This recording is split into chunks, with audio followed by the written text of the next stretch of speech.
चीन की एक और करतूत की वजह से भारत ने अब नाराजगी जाहिर की है। भारत के अरुणाचल प्रदेश की रहने वाली एक महिला को चीन के शंघाई में इस वजह से रोक लिया गया क्योंकि उसके जन्म स्थल में अरुणाचल प्रदेश लिखा हुआ है और इतना ही नहीं, उसे कई घंटों तक रिटेन किया गया यानी रोका गया, जिस पर भारत ने अब कड़ी आपत्ति दर्ज की है। पूरी रिपोर्ट देखिए। भारत और चीन के बीच संबंध एक बार फिर तनावपूर्ण होते दिखाई दे रहे हैं। शंघाई एयरपोर्ट पर ब्रिटेन में रहने वाली अरुणाचल प्रदेश की एक महिला के भारतीय पासपोर्ट को चीन के अधिकारियों ने मानने से इनकार कर दिया। इतना ही नहीं, अरुणाचल प्रदेश में रहने वाली भारतीय महिला को 18 घंटे तक हिरासत में रखा गया। इस बात की जानकारी महिला ने सोशल मीडिया के जरिए दी। पेम वोंगजॉन ने आरोप लगाया उनके पासपोर्ट में जन्म स्थान के तौर पर अरुणाचल प्रदेश लिखा हुआ था, जिस पर चीन इमिग्रेशन डिपार्टमेंट ने आपत्ति जाहिर की। And in fact, when I tried to question them and ask them what was the issue, they said Arunachal is not part of India very clearly. And they said you should apply, and started mocking and laughing and saying things like you should apply for Chinese passport. You're Chinese, you're not Indian. पेम को 18 घंटे तक परेशान किया गया। इस दौरान उसे ना तो सही जानकारी दी गई और ना ही ठीक से खाना मिला। उन्हें एयरपोर्ट की सुविधाएं भी इस्तेमाल नहीं करने दी गई। चीन में भारतीय महिला के साथ इस बर्ताव पर भारत ने तीखी प्रतिक्रिया दी है और भारत सरकार की ओर से चीन को डेमॉर्श भेजा गया है। चीन लगातार दावा करता है कि अरुणाचल प्रदेश भारत का नहीं बल्कि उसका हिस्सा है। इसी वजह से वो कई बार भारतीय नागरिकों, खासकर अरुणाचल में जन्मे लोगों के दस्तावेज मानने से इनकार कर देता है। चीन का कहना है कि अरुणाचल को वो दक्षिण तिब्बत मानता है, जबकि भारत साफ तौर पर कहता है कि अरुणाचल प्रदेश हमेशा से भारत का अभिन्न राज्य रहा है। ये चीन की विस्तारवादी नीति का हिस्सा है, जिसके तहत वो अपनी सीमा के आसपास के कई हिस्सों पर अतिक्रमण करना चाहता है। ब्यूरो रिपोर्ट, जी मीडिया। उत्तर प्रदेश और उत्तराखंड में अवैध बांग्लादेशियों के खिलाफ बड़े स्तर पर अभियान चलाया जा रहा है। यूपी में जहां शहर शहर पुलिस चेकिंग अभियान चलाकर संदिग्धों के दस्तावेजों की गहनता से सत्यापन कर रही है, तो वहीं उत्तराखंड में ऑपरेशन कालनेमी चलाकर मुख्यमंत्री पुष्कर धामी घुसपैठियों का उपचार कर रहे हैं।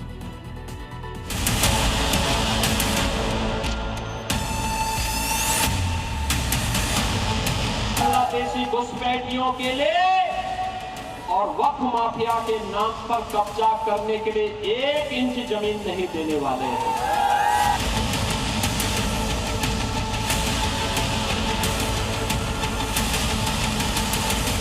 राज्य में ऑपरेशन कालनेमी चलाकर सनातन हिंदू धर्म को बदनाम करने वाले छद्म वेशधारियों और जिहादियों को पकड़ने का काम भी हमने किया है।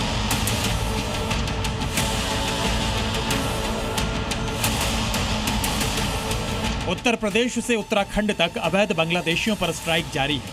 अवैध तरीके से रहने वाले बांग्लादेशियों और रोहिंग्याओं की पहचान कर न सिर्फ उन्हें गिरफ्तार किया जा रहा है, बल्कि उन्हें बांग्लादेश डिपोर्ट भी किया जा रहा है। उत्तर प्रदेश में अवैध बांग्लादेशियों पर सीएम योगी आदित्यनाथ का स्टैंड एकदम क्लियर है।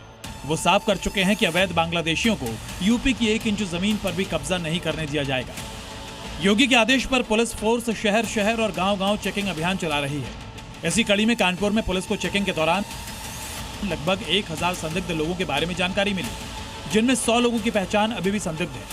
अब पुलिस की टीमें असम, झारखंड और पश्चिम बंगाल जाकर इन संदिग्धों की तरफ से दिए नाम पते की तस्दीक करेगी। अगर जांच में इनकी तरफ से दिए गए दस्तावेज अवैध मिलते हैं और इनके भारतीय नागरिक होने का कोई सबूत नहीं मिलता, तो इनके ऊपर डिपोर्टेशन की कार्रवाई की जाएगी। 10% लगभग 100 से अधिक लोग ऐसे थे जिनके बारे में आया कि वहाँ पर रहना उनका नहीं पाया गया। तो उसके लिए हम पुलिस कमिश्नर महोदय के द्वारा टीमें गठित की गई और 4 टीमें गठित की और संबंधित जनपदों और स्टेट्स में, जैसे आसाम में बरपेटा है और झारखंड में पाकुड़ जिला है, यहाँ के ज़्यादा लोग रहते हैं। तो और इसके अलावा और भी कई जिले हैं जहाँ पर हम लोगों ने टीम स्पेशल फिजिकल वेरिफिकेशन के लिए भेजी हुई है। यूपी पुलिस संदिग्धों का डेटा इकट्ठा कर बाकी राज्यों की मदद ले रही है। पुलिस ने बताया कि ज्यादातर प्रदेश जांच में सहयोग कर रहे हैं, लेकिन पश्चिम बंगाल से उतना सहयोग नहीं मिल रहा है। उधर उत्तराखंड में भी ऑपरेशन कालनेमी चलाकर बांग्लादेशी घुसपैठियों के खिलाफ कार्रवाई की जा रही है। देहरादून पुलिस ने ऑपरेशन कालनेमी के तहत 2 बांग्लादेशी महिलाओं को गिरफ्तार किया है, जिनके पास से बांग्लादेश के पासपोर्ट और अन्य दस्तावेज बरामद हुए हैं। पुलिस के मुताबिक दोनों महिला भारत बांग्लादेश बॉर्डर को पार करके 2021 में देहरादून आ गई थी और यहाँ आकर उन्होंने अपना नाम बदल लिया था। गिरफ्तार एक महिला बबली खातून से भूमि शर्मा बन गई थी। गिरफ्तार महिलाओं के पास से कई अवैध दस्तावेज भी बरामद हुए हैं। ऑपरेशन कालनेमी के तहत देहरादून पुलिस अब तक अवैध रूप से रह रहे 17 बांग्लादेशी नागरिकों पर कार्रवाई कर चुकी है, जिनमें से 8 को जेल भेजा जा चुका है और 9 को डिपोर्ट किया गया है। सीएम पुष्कर सिंह धामी साफ कर चुके हैं कि अवैध बांग्लादेशियों के खिलाफ कार्रवाई जारी रहेगी।